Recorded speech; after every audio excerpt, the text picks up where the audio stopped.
ഞങ്ങള് ഈ സംസാരിച്ചു കൊണ്ടിരിക്കുന്ന സന്ദേശം അത് കേരളത്തിൽ മാത്രം ഒതുങ്ങി നിൽക്കേണ്ടതല്ല എന്ന് ഞങ്ങൾ മനസ്സിലാക്കുന്നുണ്ട്.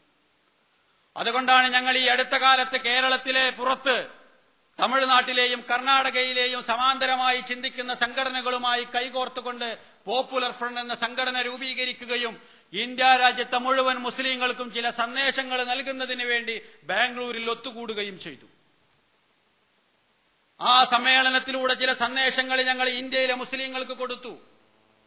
ഞങ്ങൾ നൽകിയ സന്ദേശം വളരെ താൽപര്യത്തോടു കൂടിയാണ് ഈ 3 സംസ്ഥാനങ്ങളിലെ മുസ്ലിങ്ങൾ മാത്രമല്ല, വിദൂര ദിക്കിൽ നിന്ന് വന്ന ആളുകൾ പോലും വളരെ പ്രതീക്ഷയോടുകൂടിയാണ് ഈ കൂരിരുട്ടിൽ ഒരു മെഴുകുതിരി പോലെ തിളങ്ങി നിൽക്കുന്ന ഈ സംഘടനയുടെ സന്ദേശങ്ങളെ മനസ്സിലാക്കാൻ മുന്നോട്ട് വന്നത്. കാരണം അവരനുഭവിക്കുന്ന പ്രശ്നങ്ങൾക്കുള്ള പരിഹാരമാണിത്. ഇന്ത്യ രാജ്യത്ത് 60 വർഷക്കാലമായി മുസ്ലിങ്ങൾ നേരിട്ടുകൊണ്ടിരിക്കുന്ന പ്രശ്നങ്ങൾക്ക് ശാശ്വതമായ ഒരു പരിഹാരം മുസ്ലിങ്ങൾ സ്വയം സംഘടിച്ച് ശക്തിപ്പെട്ട് അവകാശങ്ങൾക്ക് വേണ്ടി രംഗത്തിറങ്ങിയാൽ മാത്രമേ ഉണ്ടാകൂ എന്ന NDF-ന്റെ സന്ദേശത്തിന് ദേശീയ തലത്തിൽ കിട്ടിയ പ്രസക്തിയാണ് ഈ സമ്മേളനത്തിലൂടെ നമുക്ക് കാണാൻ സാധിക്കുന്നത്. ഇത്തരം ഒരു സന്ദേശവുമായി ഞങ്ങൾ ഇന്ത്യ രാജ്യത്തെ മുസ്ലിങ്ങളെ സമീപിക്കാൻ തീരുമാനിച്ചിരിക്കുകയാണ്.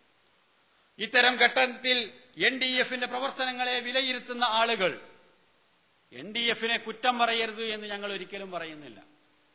NDF അങ്ങനെ ഒരു മാസൂമിങ്ങളുടെ സംഘടനയാണ് എന്ന് NDF അവകാശപ്പെടുന്നുമില്ല. പക്ഷേ ഞങ്ങളെ എതിർക്കാൻ വേണ്ടി നിങ്ങൾ ഉപയോഗിക്കുന്ന പദപ്രയോഗങ്ങൾ, നിങ്ങൾ മുന്നോട്ട് വെക്കുന്ന ആശയങ്ങൾ, നിങ്ങൾ മുന്നോട്ട് വെക്കുന്ന കാഴ്ചപ്പാടുകൾ അത് NDF-നെ തകർക്കാനല്ല സഹായിക്കുന്നത്, മറിച്ച് ഇസ്ലാമിന്റെ ശത്രുക്കളെ സഹായിക്കാനാണ് എന്ന തിരിച്ചറിവ് നിങ്ങൾക്കുണ്ടാകണം. അത് മാത്രമാണ് ഞങ്ങൾ ആവശ്യപ്പെടുന്നത്. ഞങ്ങളെ വിമർശിക്കണ്ട എന്നൊന്നും ഞങ്ങൾ പറയുന്നില്ല. നിങ്ങൾ വിമർശിക്കണമെന്ന് തന്നെയാണ് പറയുന്നത്. തെറ്റ് കണ്ടാൽ വിമർശിക്കണം, അത് തിരുത്താൻ ഞങ്ങൾ തയ്യാറാണ്. ഞങ്ങൾ കുറ്റമറ്റതായ ഒരു വിഭാഗമാണ് എന്നൊരിക്കലും ഞങ്ങൾ അവകാശപ്പെടുന്നില്ല. ഞങ്ങൾ തിരുത്തും. പക്ഷെ ഞങ്ങളെ എതിർക്കാൻ എന്ന പേരിൽ എപ്പോഴും ശത്രുക്കളുടെ പാളയത്തിൽ നിന്നുകൊണ്ട് സംസാരിച്ചാൽ അത് തിരിച്ചറിയാനും NDF-ന് സാധിക്കും എന്ന് നിങ്ങൾ മനസ്സിലാക്കേണ്ടതുണ്ട്. രണ്ടും രണ്ട് രീതിയിൽ മനസ്സിലാക്കാൻ NDF-ന് കഴിയും. അതുകൊണ്ട് തന്നെ ഈ ക്യാമ്പയിനിൽ ഞങ്ങൾ മുന്നോട്ട് വെക്കുന്ന പ്രധാനമായ ഒരു സന്ദേശം, ഇന്ത്യ രാജ്യത്തെ മുസ്ലിങ്ങൾ ഉയർത്തിപ്പിടിക്കുന്ന ചെറുത്തുനിൽപ്പും പ്രതിരോധവും അതൊരു അപരാധമല്ല, മറിച്ച് ഇന്ത്യ രാജ്യത്തെ മുസ്ലിങ്ങൾക്ക് ജീവിക്കാൻ ആവശ്യമായ പ്രതിരോധത്തിന്റെ ഭാഗമായുള്ള പ്രവർത്തനങ്ങൾ നടത്താനുള്ള അവകാശം അത് ഇന്ത്യ രാജ്യത്തിന്റെ ഭരണഘടന നൽകിയിട്ടുണ്ട്. അത് ആ സന്ദേശമാണ് ഞങ്ങൾ ജനങ്ങളുടെ മുമ്പാകെ വെക്കുന്നത്.